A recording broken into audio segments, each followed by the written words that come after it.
Just like today, they're throwing a lot of pressure, looks at you. What do you get out of that in terms of having to make those quick decisions? Just kind of read and react and go with whatever you say and get back in the film room and watch it and learn from it. Well, how eager are you for your first preseason reps, and what are you looking to get out of this? I'm excited. I'm excited to get out there and play against another defense and just go out there and execute. How much more importance do you think should possibly be placed on these preseason games in the battle for the starting job versus all these practices out there? Is it equal? Is there more on the games or what? I'd say they're all pretty important. What do you feel like you need to showcase in order to start the job? Just be consistent and be myself. Well, how do you balance, I guess, taking shots with risk versus managing that risk? Well, I think, hit them when they're open, make sure you get the right coverage for them, and usually sometimes the forcing comes when you don't get the right look, things like that. So just make sure you get the right look for them and the correct game plan play for the particular defense, and if not, just check it down and go to the next play. What's it been like so far working with Corliss? It's been really good. He's a very talented receiver, been in the league for a while, got a lot of experience. We got great dialect going back and forth. And so he does a good job of when he sees something, he tells me, and then I can do the same. So I feel, very comfortable when he's out there. PJ Locke told us you were probably studying the safeties and kind of toying with the safeties. So are you toying with the safeties? I hope every quarterback is, to be honest with you. That's kind of where you are at this stage, and you got to read and react to safeties, and sometimes you can use what they're doing against them. Can you feel yourself more comfortable out there, like taking it from the classroom as you just practice it? Can you feel like? Yeah, I feel much better. It's starting to, be kind of second nature as far as play calling, getting in and out of the huddle and operation and that sort of thing. Sean said he put the rookies all at the back of the depth chart, but before it came out, there was hubbub on social media, all that, and you listed at number 3. Did you kind of notice that commotion or anything like that? Couldn't care less. Okay. So is that generally on the depth chart? You don't care how you're listed at this point, I guess, honestly. Couldn't care less. Well, is there a conscious effort, like days you don't run with the ones to still keep the same sort of, do you want to show them you have the same focus? I better, or I'm not going to be running with the ones anymore. But yeah, every day you got to be consistent no matter what group you're going with.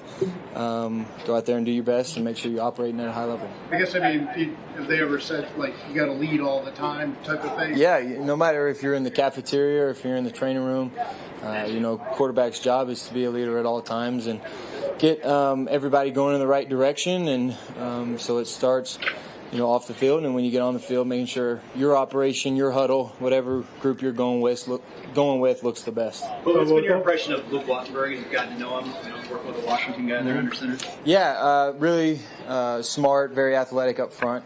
All those guys are doing a great job at center right now, and Luke's done a good job of taking what he's really good at and just kind of maximizing what he's got. And very athletic. He's impressive, getting off the linebackers and making calls and all that sort of thing. But really excited and looking forward to even getting to know him more and more. The more we get to practice and play together. When it comes to leadership, like you mentioned, the cafeteria, the weight room, is that something where you always consciously be thinking about it, or is it just something that flows naturally from it? That's a great question. I think, how you do anything is how you do everything. So it's kind of an all-the-time thing. You have a lot of responsibility, and you got to act accordingly. And so, in my position, the other quarterbacks, we all kind of carry ourselves with that leadership role on a day-to-day basis, no matter where we are. Well, I imagine you've been a starting quarterback most of your life. I guess, when did you start playing, and were you a starter from day one? And how many full seasons have you not been a starter before that? I started playing football in the 7th grade, played middle school in the 8th grade that year, and then 8th grade I was the backup on varsity and the JV quarterback, and then midway through the year started playing on varsity, and then 9th grade on to now, I guess I've started every game I've been in. After your 3rd year at Auburn, did you think about coming out? Yeah, there's always that factor and there's always that buzz, but I felt like I could contribute more and, have a higher grade than what I was projected at the time. And, we decided to get a fresh start, and it worked out well. But you're into your 13th practice today in this training camp.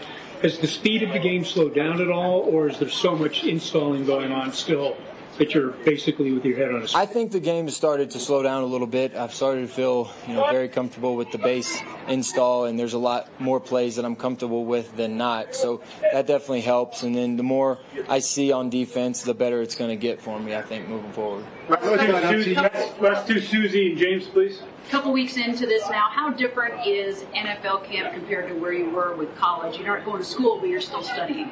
Yeah, that's a great question. Mentally, it's if not the same, it's tougher. There's a lot, mentally and physically. Practice is similar, but less guys. So you take a little bit more time in between reps, so you get your full recovery, and then it's fairly similar. I think in college sometimes they try to duplicate what they do in the league just to kind of because that's the thing to do. And so I think it prepares you well, but there's just an element of the NFL that kind of makes it more challenging. But with that, the expectations that this league has, and camp in particular, I'm sure you're probably noticing everybody's critiquing every throw, breaking.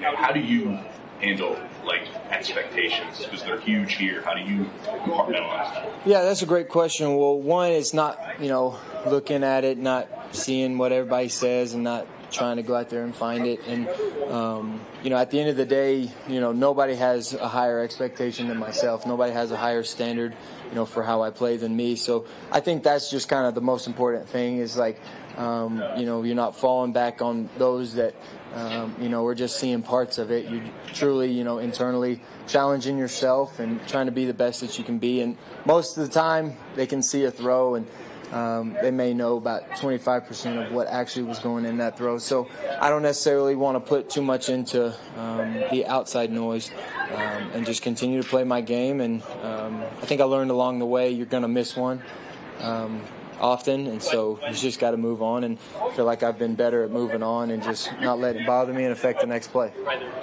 Thank you. Thank you all. Thanks,